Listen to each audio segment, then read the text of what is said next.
finally, yay, we're starting.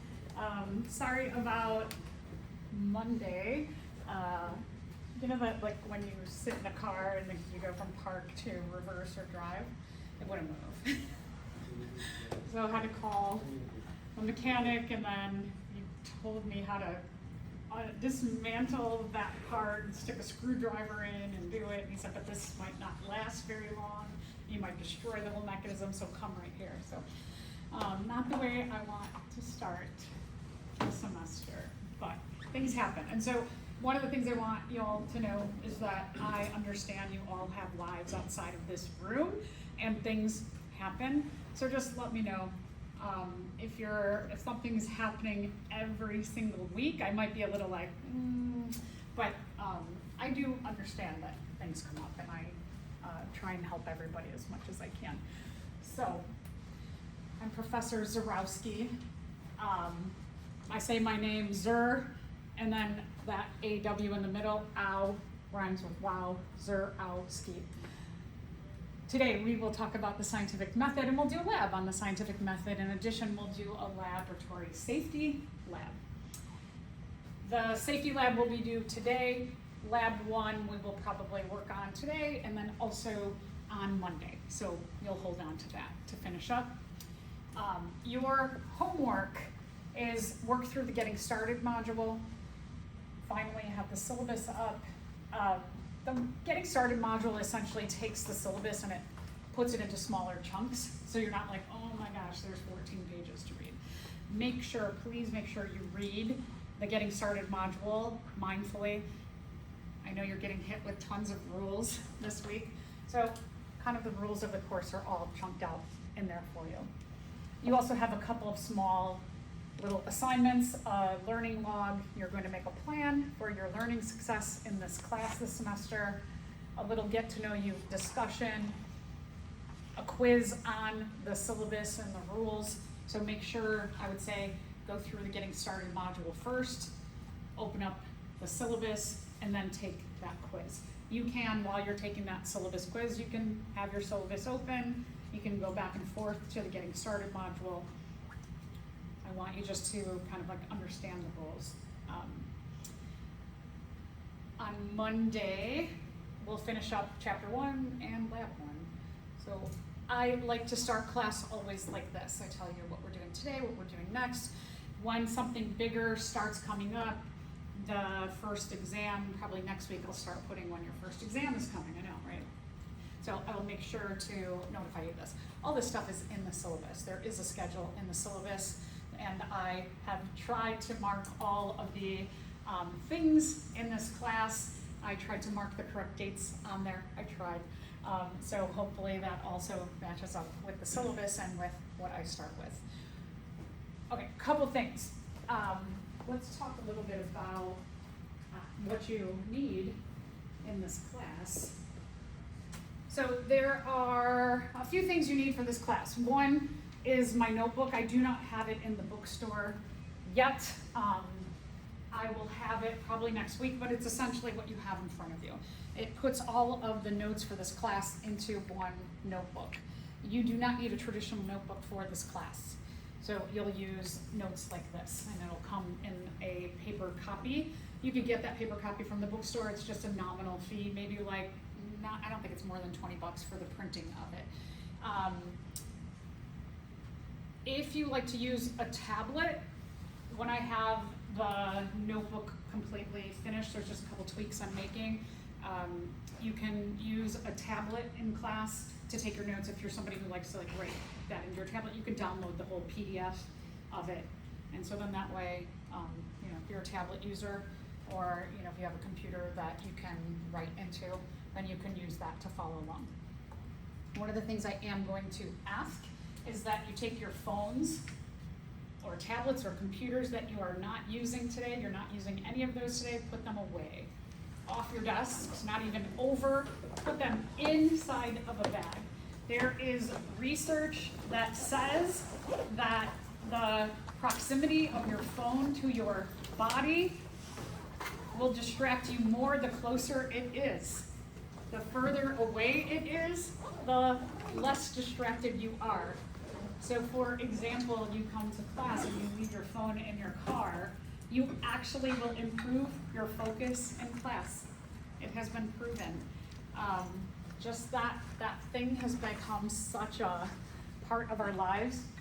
You ever, you got your phone in your hand, right? And then you're trying to pick up this, and then you're trying to pick up this, and then you're trying to pick up a fourth thing, and you're like, how do I do this? And then you think, well, maybe I should just put my phone in my pocket, right? We tend to walk around with that in our hand and act like we only have one hand in our lives. So there's a lot of things that we've just become so programmed by with our phones that make us so completely distracted and limit our focus. So in class, I do not allow you to have your phones out. If you have an emergency and somebody has to get a hold of you, then it's understandable. Maybe that day you have your phone out and open, but for most of us, we don't need to have our phones out. So please, I'm going to ask you, I'm going to tell you to put your phones away. One of the things I like to do with my, especially Bio 111 and 112 students, is I like to help you learn how to become the best student that you can be. So I know you're all honors students, which congratulations for working hard to be in this program. It's very prestigious. I will give you lots of tips and tricks to hopefully improve a little bit.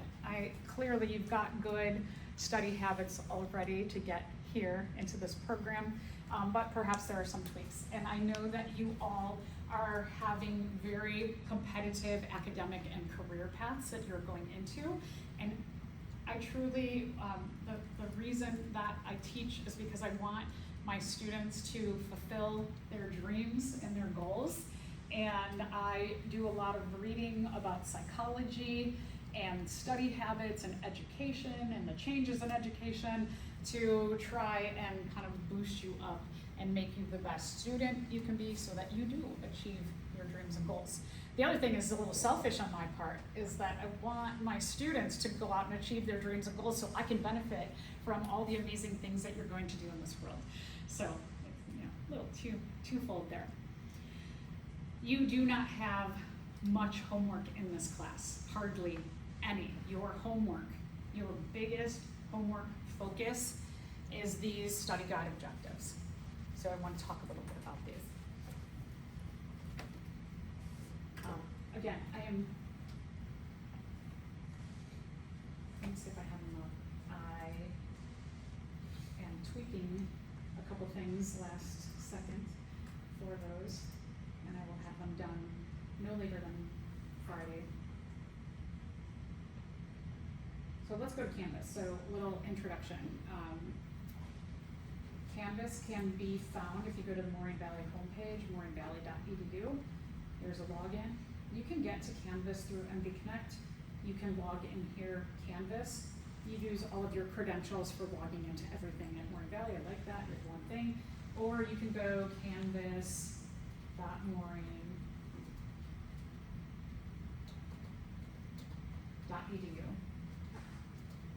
This is, I always start putting in C. As soon as I put in C on my computer, it fills the rest in, and I just boom, I go. So you will use your credentials.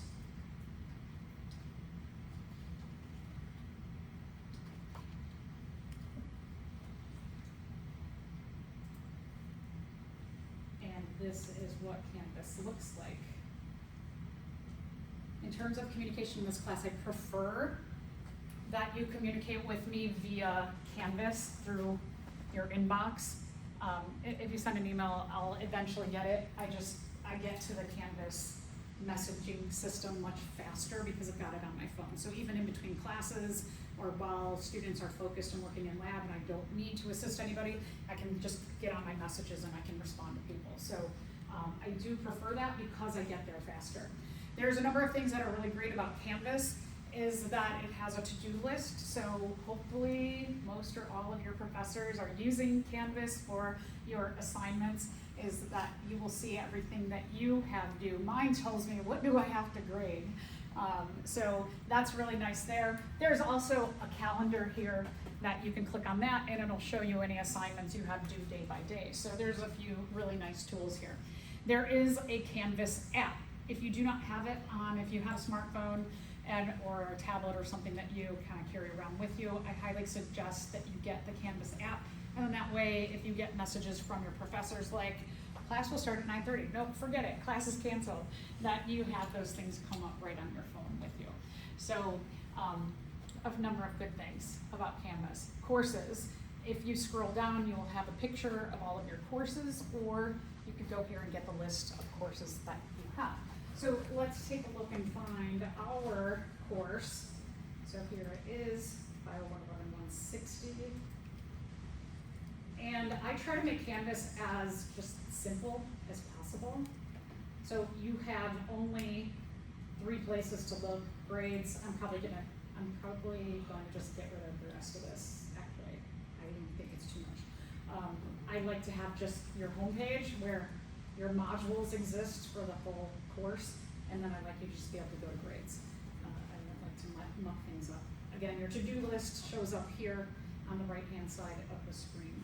So the Getting Started module, I want you to start working through this. The assignments that you have are due by Monday, the 25th.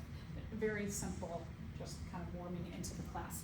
So those are your assignments. Just go through these. There's a little checklist. I would just go like, once you click on this, I suggest that you just kind of work through the Getting Started module. You can take a look at the syllabus, certainly, and everything's in there, but again, this Getting Started module really chunks everything else into smaller pieces. I think it's a little bit more digestible that way. Then you can go, okay, I'm done with that, and then you just go to next. And then one by one, you'll go through all of the pieces of the Getting Started module. Okay, so back to our home page. You have some assignments. Your assignments are chunked out here too, as well. So a nice little introduction discussion for the whole class.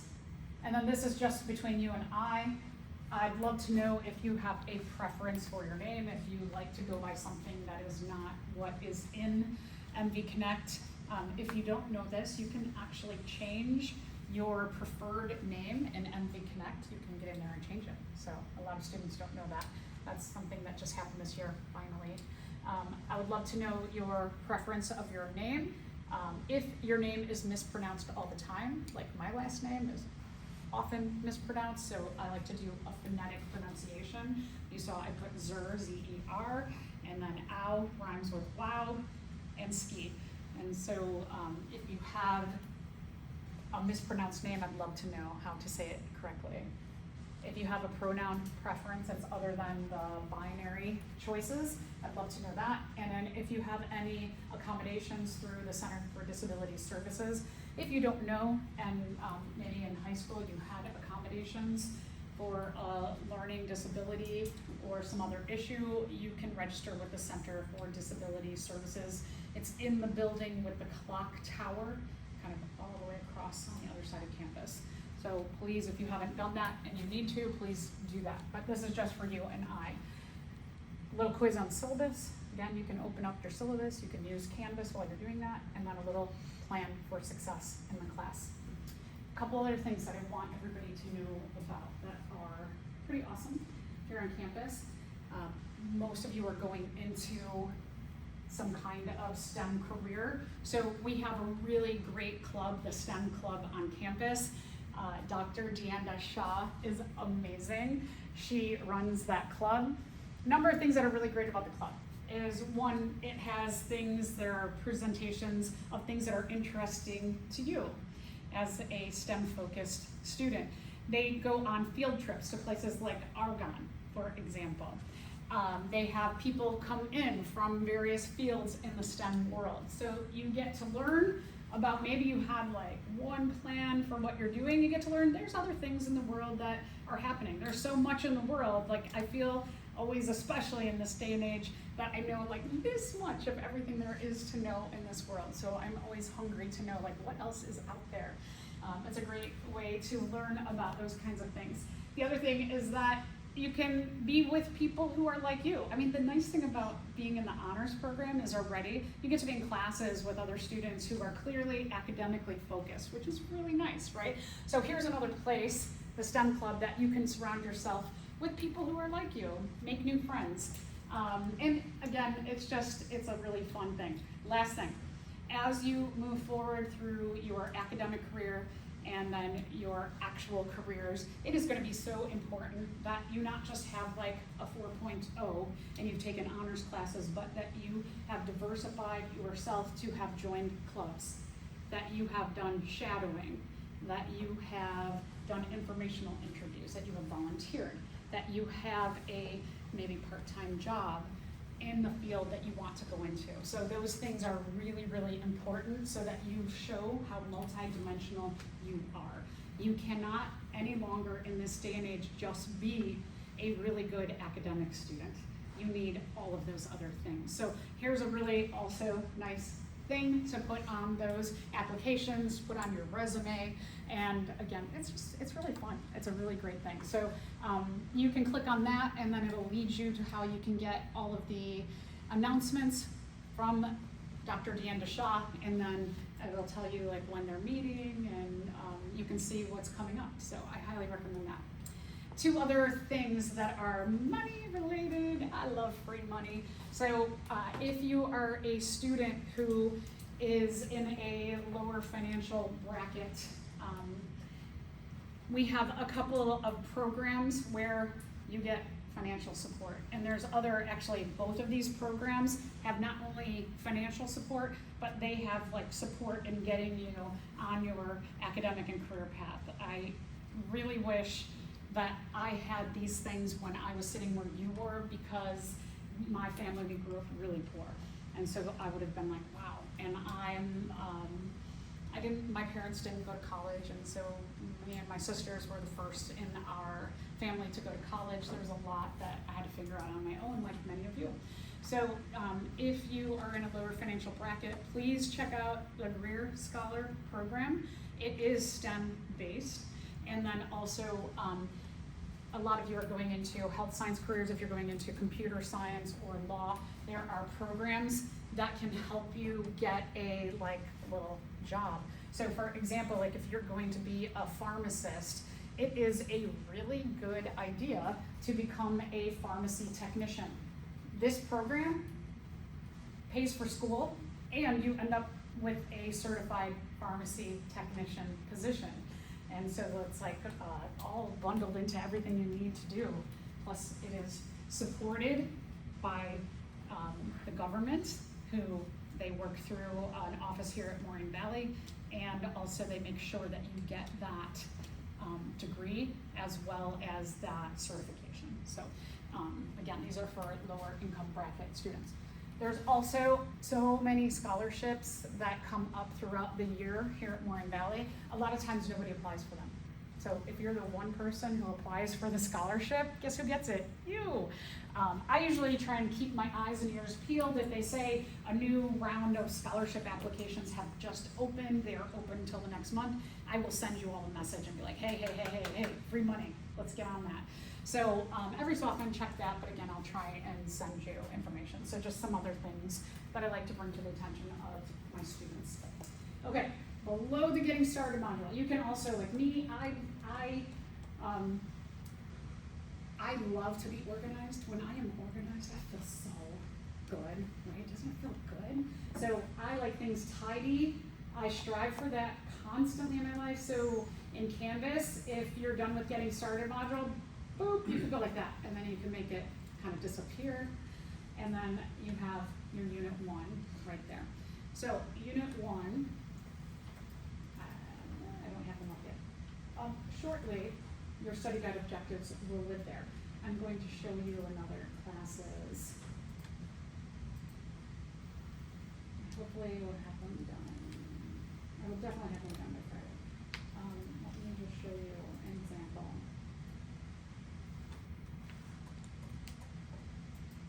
Our class revolves everything we do in this class revolves around these study guide objectives.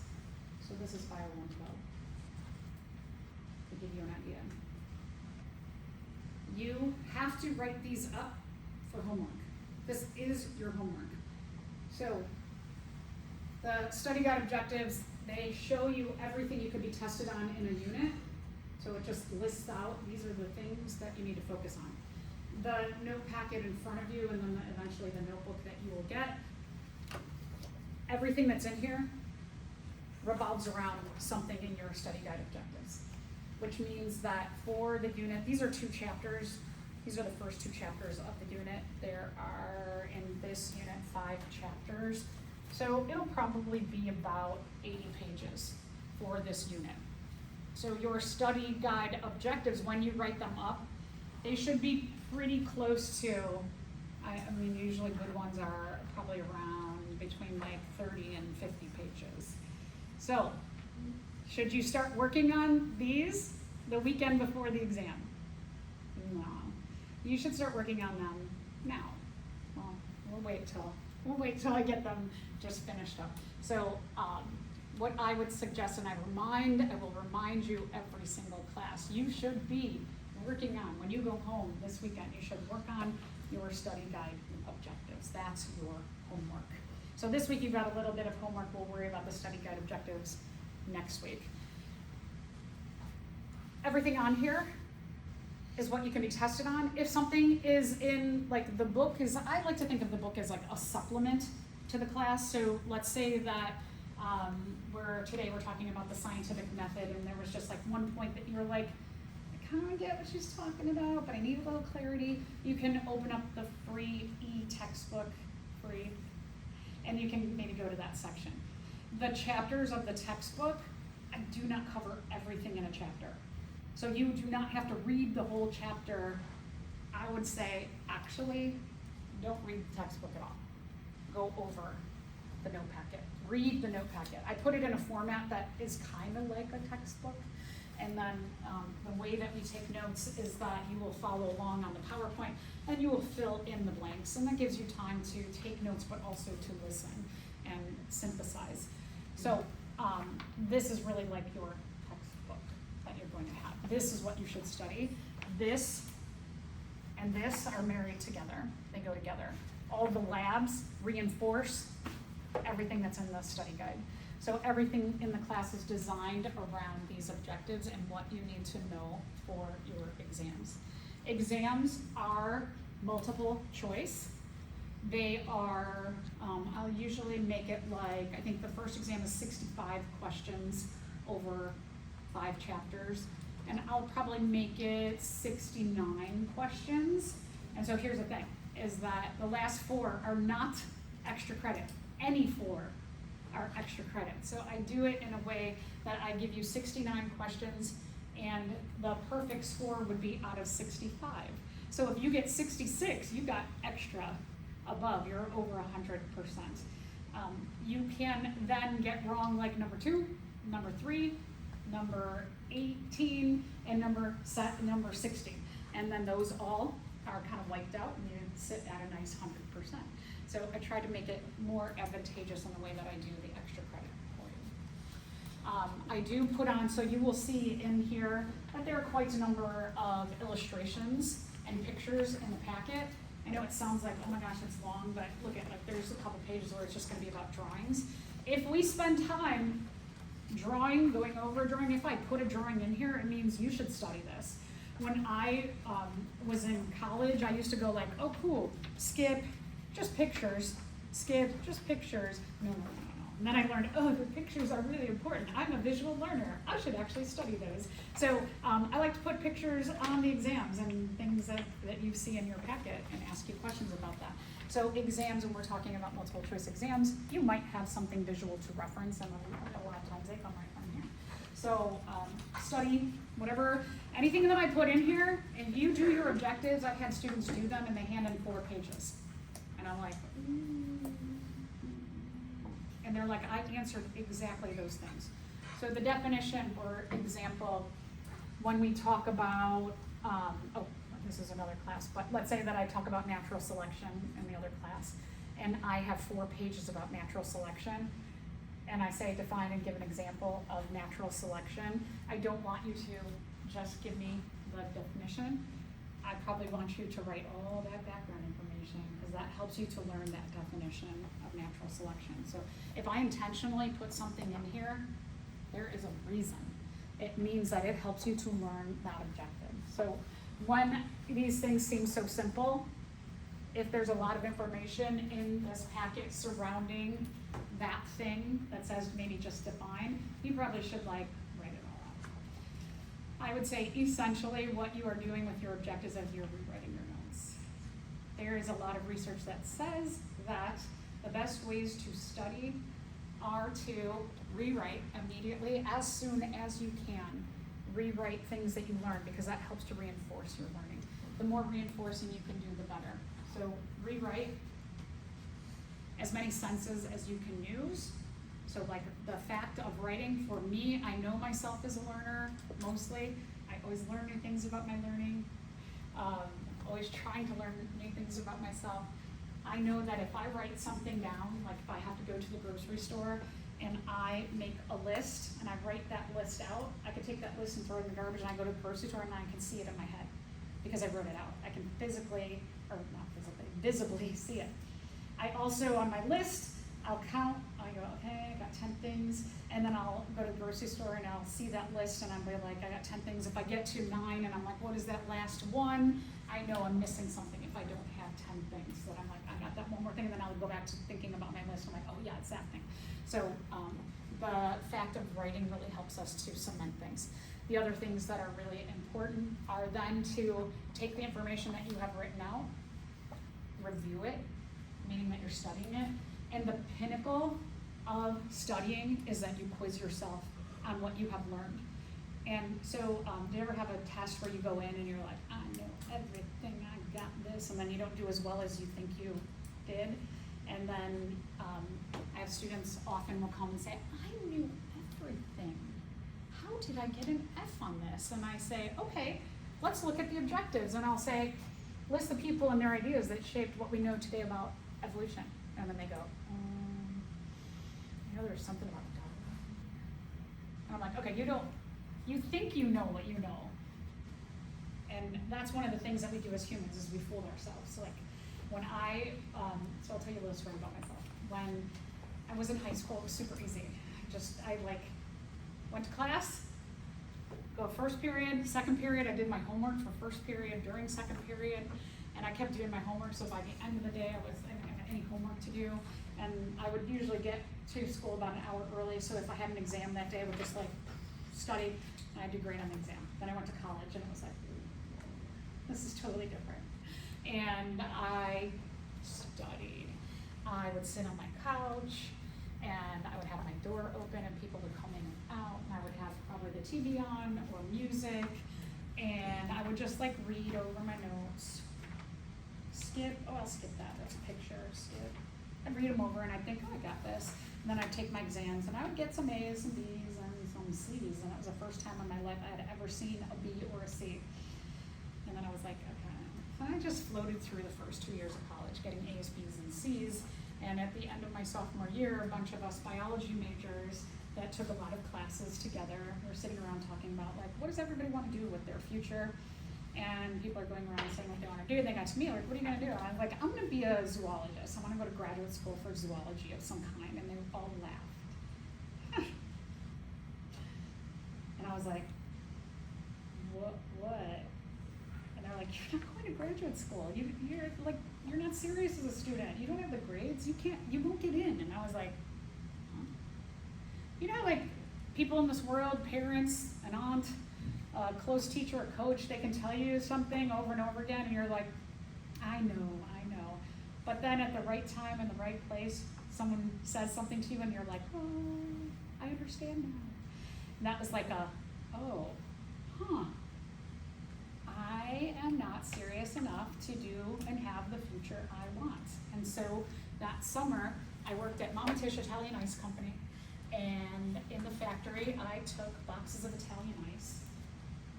And all summer, I moved boxes, and your body gets real sore from these same motions over and over again. And I thought, this is gonna be my career if I don't get serious, and I don't want this for myself. I want to study animals.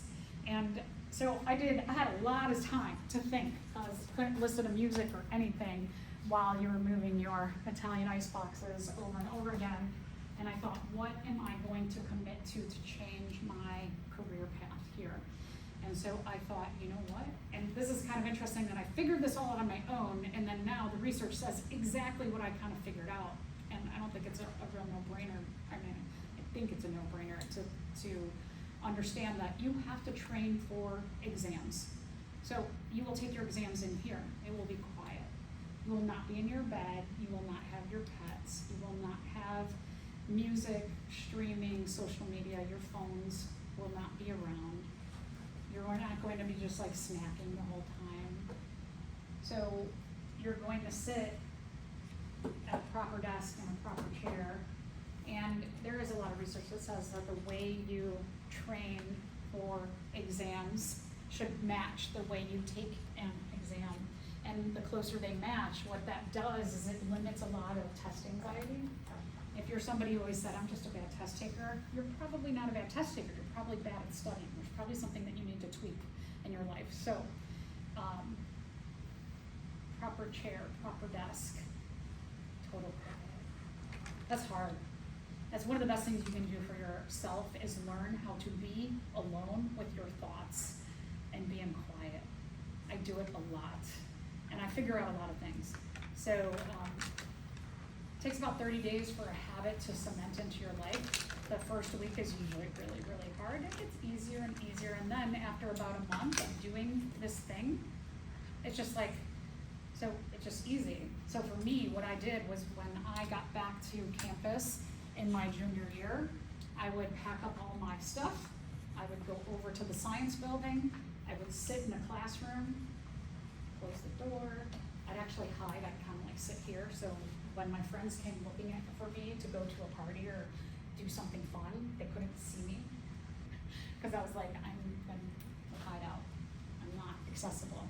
And so I'd put my phone away. I'd be in quiet, no snacking. And what I would do is I would set a timer for an hour. And I would sit and commit to focused studying, writing out, reviewing, quizzing. And once that hour came up and done, one of the things that I love is I love running. It's like, I'm a weirdo.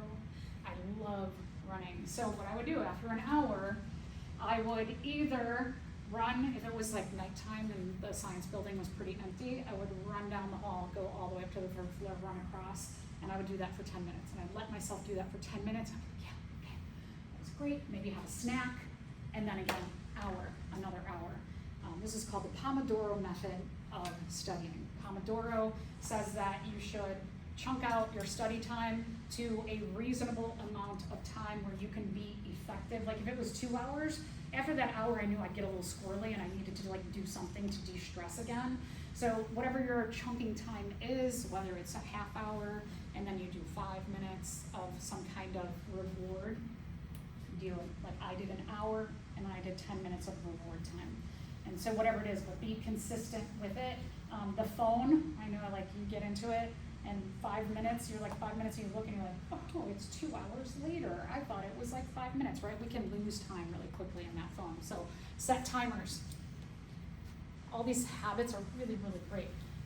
So then I would do my hour, I'd do my 10 minutes, I'd do my hour, 10 minutes, and I would commit myself to doing all of that. And so I was a bio major. I wasn't in the health sciences area, but it was just like a straight bio major.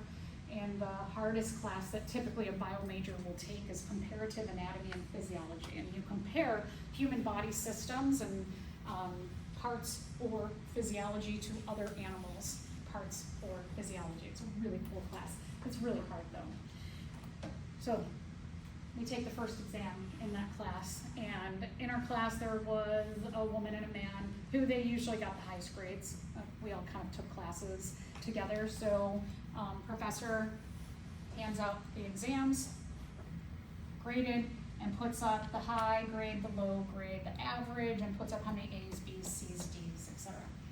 And there's 2 A's, and everybody starts going, you got the A and you got the A right, and the man goes, no. had an 89, I didn't get the A.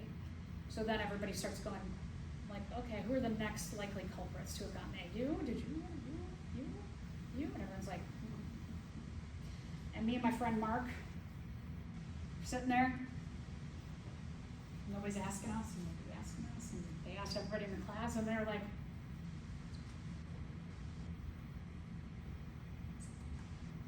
and we're like, we can hear you, because we were all pretty good friends by that point.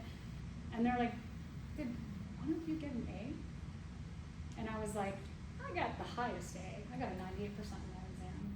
And they were like, what happened to you this summer? And I was like, I moved Italian ice boxes all summer. And so that was like, I chose to do things totally different. And now I read, like I said, educational psychology research, and it pretty much says that. The way you take your assessment should be the way you train for it. And so match those things up as best as possible. That's the best thing you can do. Our time is valuable.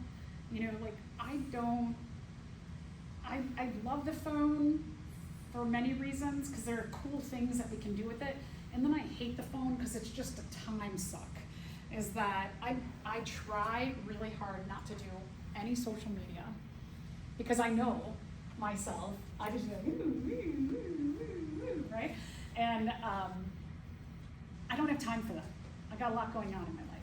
So I don't give my time to those things. I try and be disciplined about that, because I just know, I know myself. And I love learning, so like that phone, right, you can learn all kinds of things. So when I use social media, it's like for very focused, specific things. Other than that, I try not to use my phone. I try to use it in very focused and deliberate ways, because it just wastes time. And I'll tell you, right here, I remember being where you're at, and now I'm here. And I got 2 kids, and like time goes so fast. Be deliberate and intentional with the way you spend your time and who you spend your time with, because it goes really, really fast. So I encourage you all, as you do the learning log this week, to think about, marinate on some of the things I said.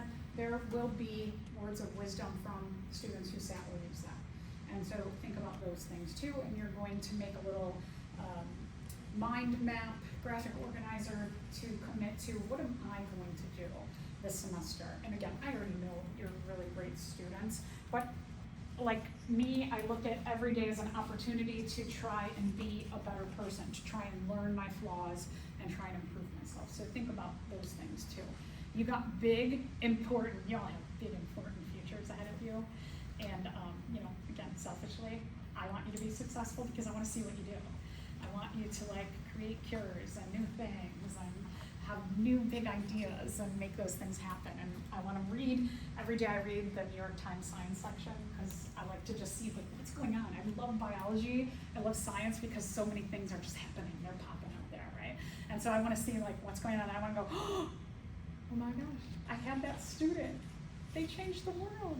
I love when I see that stuff, or I get an email from a student, they send me an article, like I published this paper, and I'm like, holy cow, so great, right? So I get excited by the changes that we have in this world. So think about those things. The other thing about goal setting is that when you write out your plan for a goal and you write it out in detail, like I'm going to make you do for an assignment, you are more likely to achieve that goal. There are levels to that too, is that if you take that goal that you wrote out, and then you take it and you put it somewhere that you can see it regularly, and you look at it, you're going to be more likely to achieve that goal. So the more that you can stay committed to achieving something, whatever it is, whatever goal it is in your life, if you have a goal that you want to do, you can make this kind of like goal map, and you're more likely to achieve it. So, all right, so those are just kind of like a little bit about me, learning, my own philosophies about learning, and I will have your objectives up very shortly. I think I might have them up today. There's just one thing that I wanted to tweak on there, and then I'll have it for you. But your course canvas is available to you. Your to-do list will be here. Your getting started module is ready for you.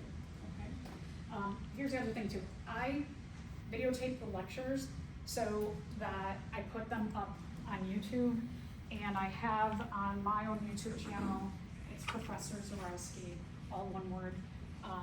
I'll send you a link to today's video. I will post that, and then if there's like something you want to review, you have that as another source of learning. So if you're sick, it's nice because then you have the video. You can sit down with your notebook at home and you can fill in. So I always like to try and help you as much as I can. All right. So, okay, what do you need? You need the notebook.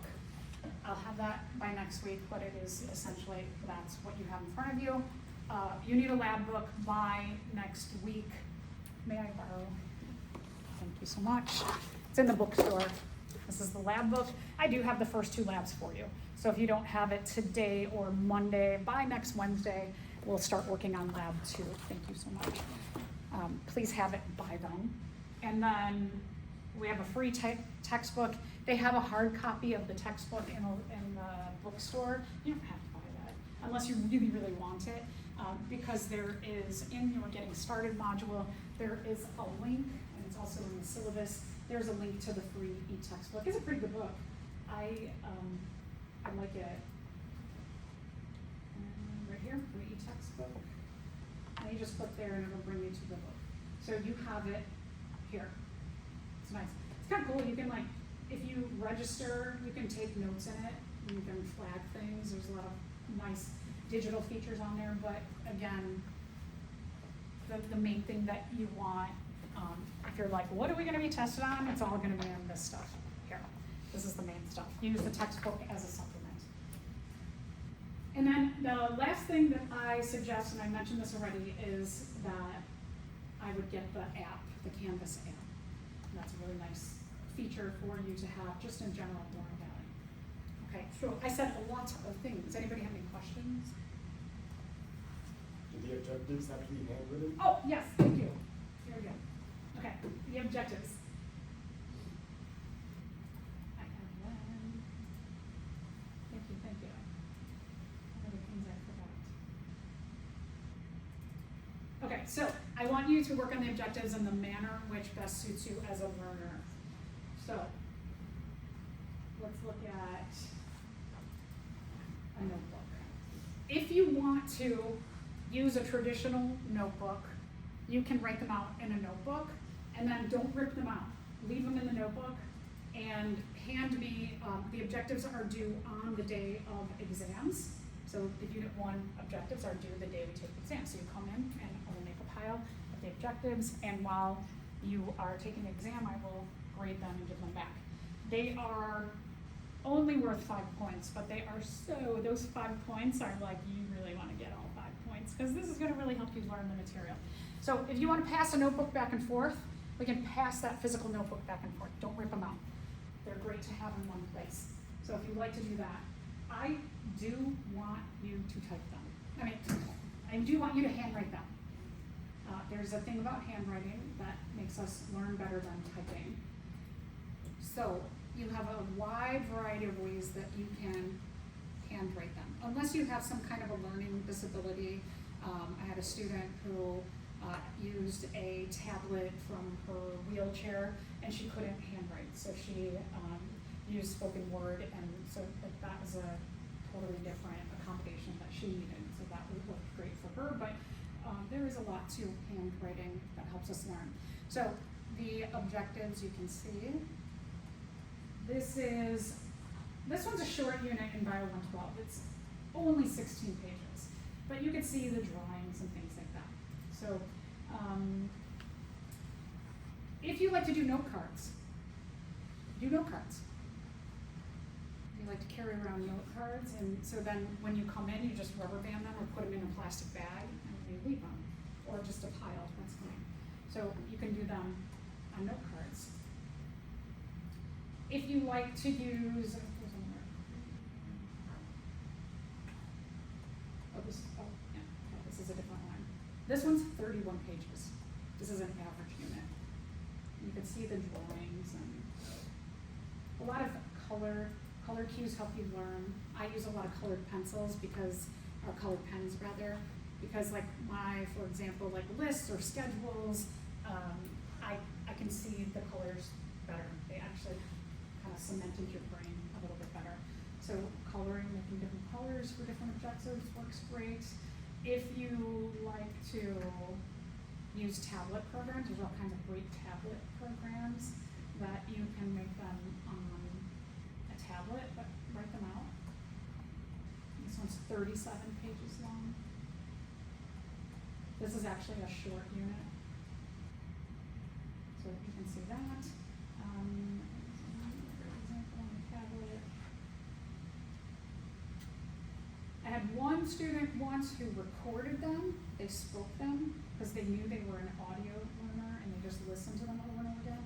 So whatever suits you best as a learner, do that. So this person, you know, they pasted in pictures, graphs.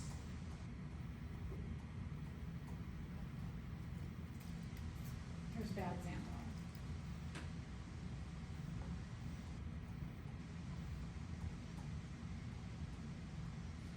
That's not a good example. It is what, 5 pages, 4.5 pages? Not very good.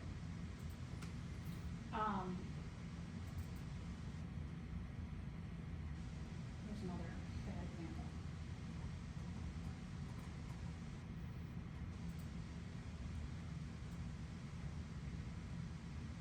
I mean, it looks good as like, maybe like a quiz, like you're quizzing yourself on it, but to actually do the objectives, like I would say this is pretty good as like if you were just gonna sit down and quiz yourself, this would be a great way to quiz yourself, but not to actually do the objectives. So the way that I grade the objectives is I do it on a point scale of 5, 4, 3, 2, 1. So if I look at it and I'm like, whoa, oh yeah, that's 5 points. If I look at it and you got like maybe most students have 30 pages and you have 15, I'm going to give you 4. If you have like 7 pages, I'm going to give you a 3. If you have like 4 pages, I'm going to give you a 2. If you do, you know, like that example you just saw, that was like 4 pages, that'd probably be like a 2. And then if you just do even less, the first bad example, that would be a 1. And if you don't have them, then it's a 0. So I'm a little like, I just want you to really use them. The points, it's not that 5 points, you know, it's like, sure, you want to get those 5 points, but it's really about how you do on the exam and making up the objectives. So hopefully that makes sense. If you do them on a tablet or a computer, you know, like you write them out, you don't have to, I do have like an upload place that you can upload them, but you can also just bring the tablet in, and after you take the exam, just bring your tablet up and show me. I like to make things kind of as easy as possible, especially if something's not uploading or it's taking forever, just bring it in. Just bring it in to me.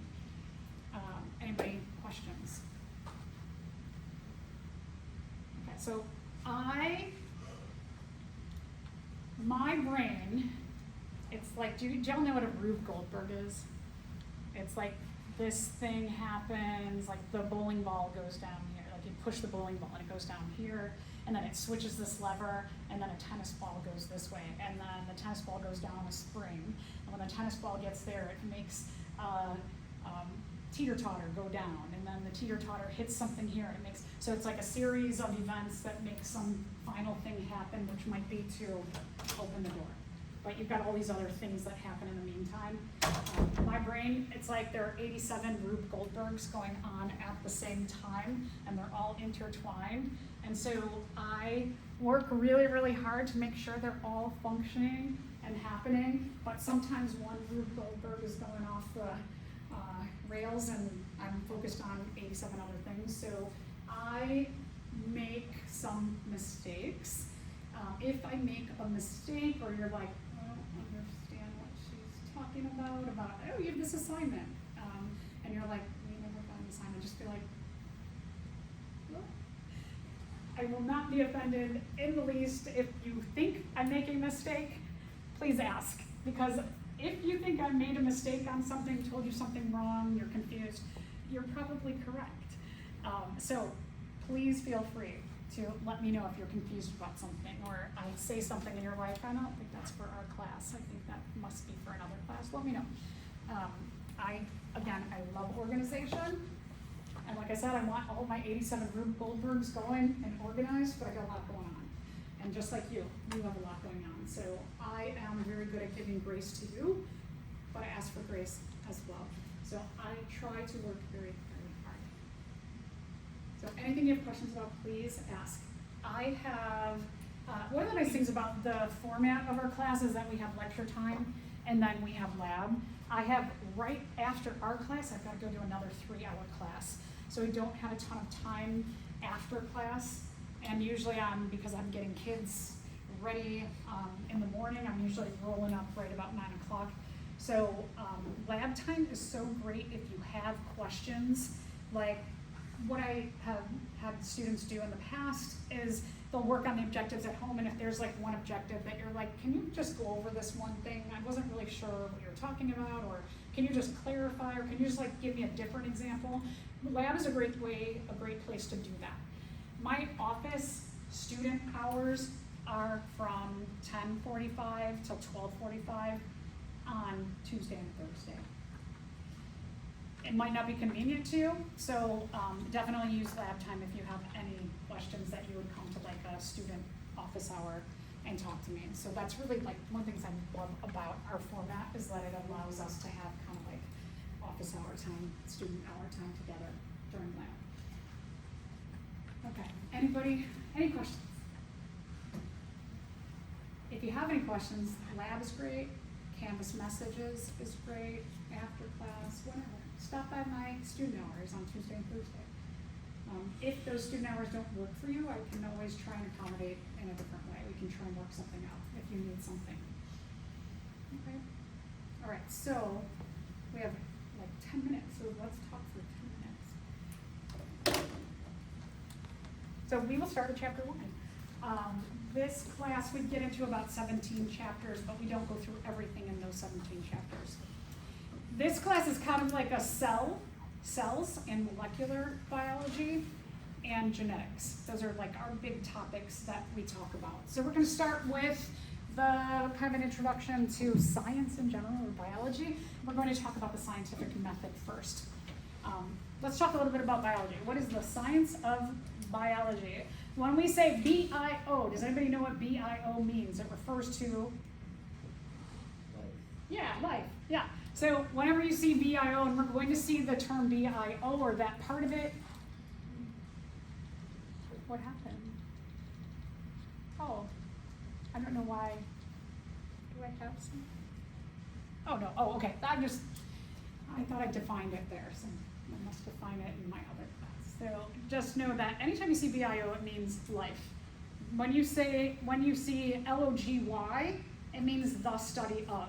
So like psychology, psych means something to do with the brain or your cognition, and ology is the study of.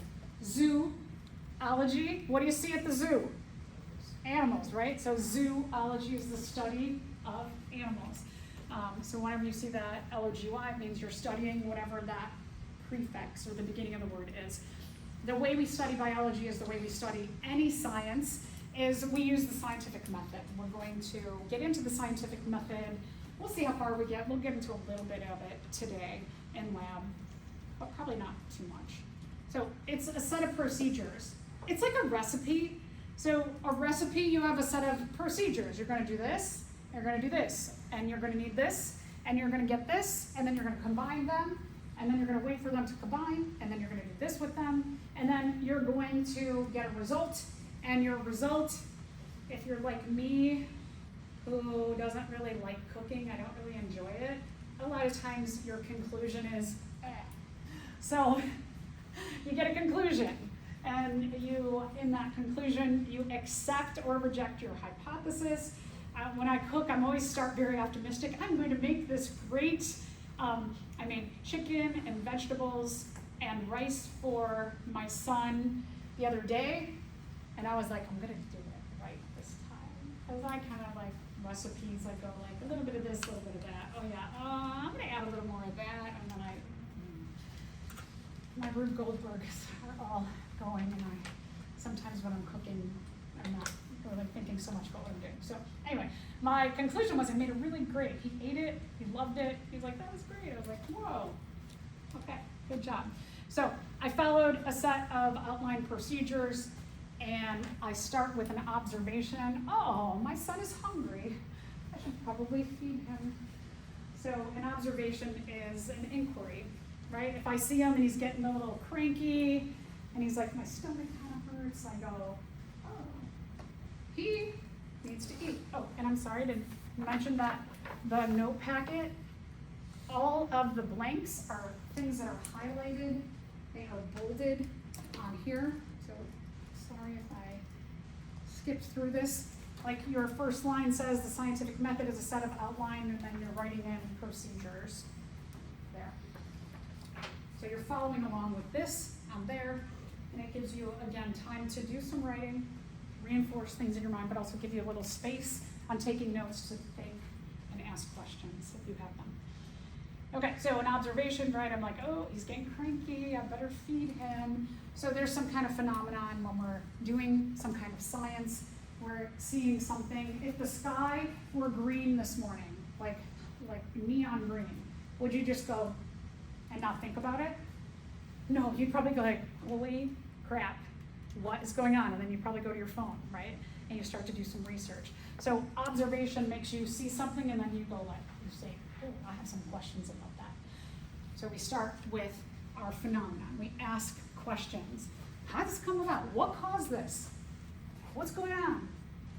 Why is he so crabby? Oh, he might have to eat. He's probably hungry.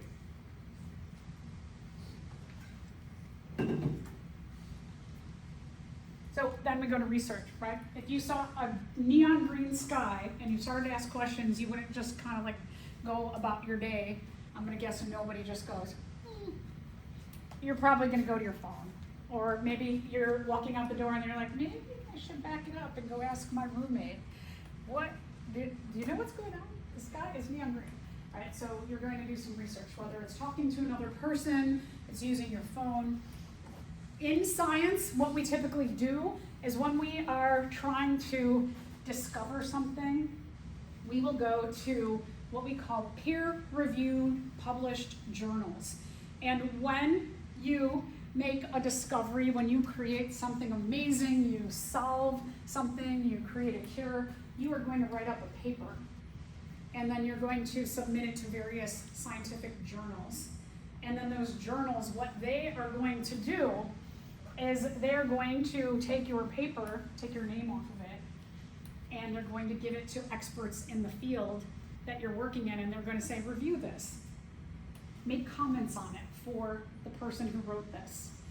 And then you're going to get all of those comments, and then you're going to tweak your paper a little bit, and then you're going to give it back, and then they're going to send it out to 5 new people, and then they're going to go, oh, this is really good, or someone might say, I think that this is fake. I don't think this is real. And so we have this process to make sure that in science, when it's getting published and we're telling the whole world about something, that we actually are doing something. Today it's so easy, right? I could make a website and say, I am the leading expert in community college biology learning process. I read stuff. I don't think I'm an expert in it. I have seen my methods be effective, but I could make a website, right? And I could make all kinds of like TikToks, and I could say, yes, for $89.99, you too can know my methodologies, because I am the leading expert in the world on this subject, and then I could collect all kinds of money, right? Am I legit? No. So I can lie, people can lie. And so the peer-reviewed published journal process is to make sure that when you say, I have a cure for type 1 diabetes, that you actually do have the cure. And people are gonna poke holes in it and make sure that you have what you say. So that's really important. Okay, so hypothesis. A hypothesis is an educated guess. It's a prediction to what's happening. So if the sky is neon green, one of the things that I know is that tornadoes, often the sky turns green, but not neon green. So my question might be, like I might be like, we're not really in a big tornado area. And tornadoes usually happen kind of more like in the fall or spring. spring, and it's kind of a hot day. So I'm gonna start like making a prediction, but my initial prediction might be like, there might be a tornado brewing. Right, so is it true? No, I'm going to find out. So a hypothesis is a guess. And I use my education, what I know from my past experiences, to guess that I know from doing a little bit of research, like on my phone or my roommate. I know, like, I've got a little bit of background on that guess.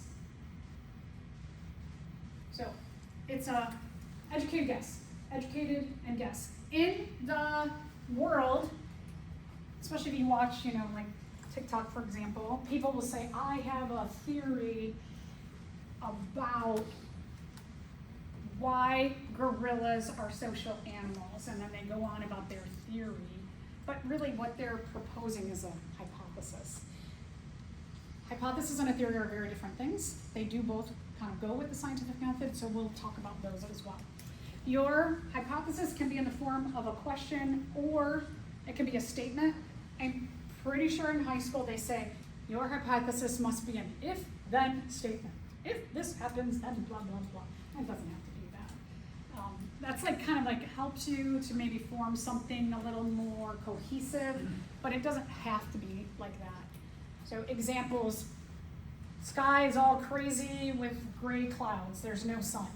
Your hypothesis is it will rain today.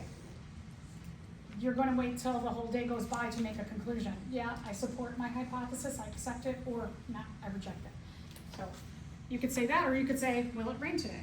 Those are both acceptable hypotheses. Will I win the lotto today? I hope y'all do. Or I will win the lotto today, right? They're going to pull the numbers and then you're going to say yep or nope. So those are examples. All right, which of the following is a hypothesis if you find your phone won't suddenly work? Remember what a hypothesis is. A hypothesis is an educated guess. So, is this an educated guess? My phone holds 3 gigs of music.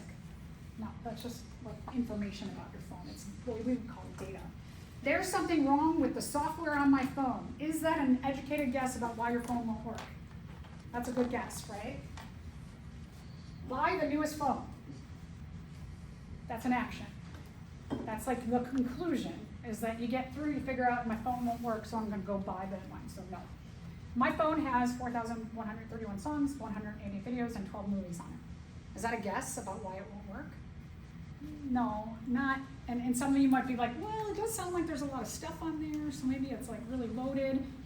Here's the thing about questions, and a lot of you are going to go on and take board exams where they will put things that you're like, that one sounds good, but this one, maybe. I mean, it is kind of data about the phone, but that could be like clogging up my phone. So board exams, what they like to do is they like to put a couple of answers, one that's really, really correct and one that's kind of correct. So then you have to pick the best one. That's the way board exams often work. So that one's like, you kind of might want to, as you're taking the exam, you can write on them. You might want to put a star here, and then you might want to put like a maybe, kind of, but I like this one better. And then get new headphones. Well, that's an action you take after you make a conclusion about it. So the best answer is number 2. Then you're going to perform an experiment. So this is your set of controlled manipulations. When you are doing an experiment, you're usually following rules. When you're doing a recipe, you're following steps. You're just doing something. You're going to do this, and then you're going to do this, and you're going to do this, and you're going to do that. And that's the actual experiment. When you are doing an experiment, you're going to, like if you were working on the cure for type 1 diabetes, you would have these little notebooks, these nice little hand-bound notebooks that you would be writing down as you do the experiment. I heard a crackle. I combined these two things together and I heard a crackle. You're gonna write that down. So while you're doing your manipulations, just like somebody who's a good cook will often, like on their recipes, if you ever have a recipe from like a relative and they have the recipe and it's printed and then they've got a whole bunch of notes around it, it's usually like at this step you want to add this in then. They might have observations that they write down. So when you're conducting an experiment, if you're at a high level research place, you're going to be writing things down. You're going to write notes down. And that's your data. So you're doing your steps of your recipe, you're writing down your data. We're gonna go like maybe about 4 more minutes. Data is anything you hear, see, feel, taste, smell during the experiment.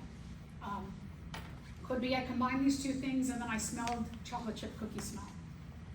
You could think, well, that's somebody cooking down the hallway, or it could be this chemical reaction you're having. Is it important? Who knows?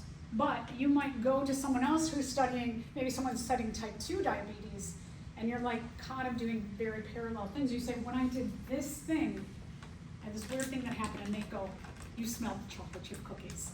And you're like, yeah, yes, and they're like, yes, that's the reaction. You're like, okay, so it was important, even though you think like that's not a big deal, you wanna write that down.